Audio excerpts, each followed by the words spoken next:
Iran যুদ্ধের ফলে সৃষ্ট জ্বালানি সংকটের প্রভাব নানাভাবে পড়ছে জনজীবনে। কেউ হারাচ্ছেন উপার্জন, আবার পরিবহন সংকটে পৌঁছানো যাচ্ছে না পণ্য।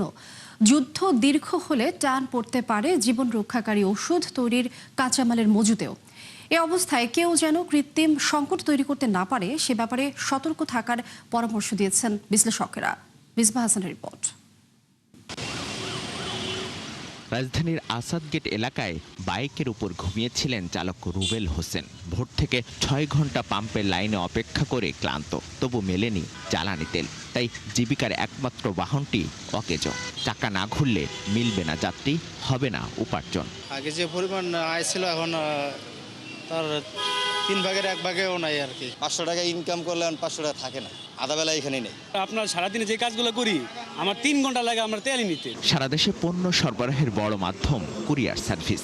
স্বাভাবিক সময়ে দেশের বিভিন্ন স্থানে 2 থেকে 3 দিনের মধ্যে পণ্য পাঠানো সম্ভব হলেও এখন লাগছে সপ্তাহখানেক। পণ্য পৌঁছানোর অনিশ্চয়তায় দেখা দেওয়ায় কমেছে গ্রাহক।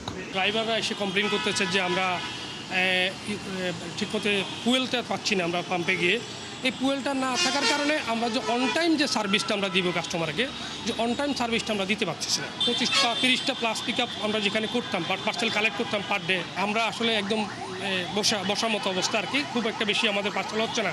20% শিপমেন্ট কমে গেছে এবং ফেড কস্টটাও আপনার প্রায় 15%-এর মতো বৃদ্ধি পেয়েছে।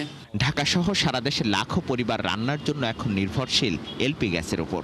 সম্প্রতি এই গ্যাসের দাম বাড়ে দফায় দফায়। চলমান সংকটের প্রভাব পড়েছে এলপি গ্যাস সরবরাহেও। এলপিজির যে সংকটটা আছে এটা তো আছেই, এর সাথে সংকট তৈরি হচ্ছে তেল, ডিজেল অকটেনের যে স্বল্পতা আছে, ডিজেল অকটেনের যে লম্বা সারি আছে, এটার ক্ষেত্রে এলপিজি যে ডিস্ট্রিবিউটর আছে তারা ঠিকমতো প্রোডাক্টটা পৌঁছাতে পারছে না।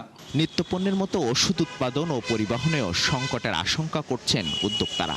সাধারণত 3 থেকে 6 মাসের ওষুধের কাঁচামাল সংগ্রহে রাখে কোম্পানিগুলো। যুদ্ধ দীর্ঘ হলে টান পড়বে কাঁচামাল মজুদে।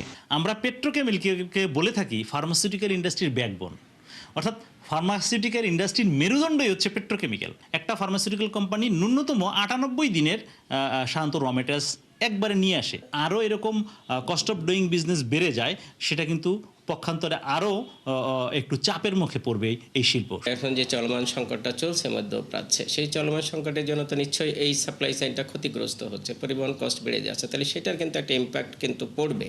অলরেডি ফার্মাসিউটিক্যাল কোম্পানিগুলো দ্বারা কিন্তু ক্ষতিগ্রস্ত হচ্ছে। সরকারের সাথে ফার্মাসিউটিক্যাল মালিক সমিতি যারা, তাদেরকে বসে একটা উপায় বের করতে হবে। সংকট সমাধানে জ্বালানির বিকল্প উৎসের খোঁজে সরকার। অবৈধ মজুদ বন্ধেও নেওয়া হয়েছে নানা উদ্যোগ। জ্বালানি সংকটের সুযোগে কেউ যেন নিত্য পণ্যের সরবরাহে কৃত্রিম সংকট তৈরি করতে না পারে সে ব্যাপারে সতর্ক থাকার পরামর্শ বিশ্লেষকদের। মিসবাহ হাসান, ৭১, ঢাকা।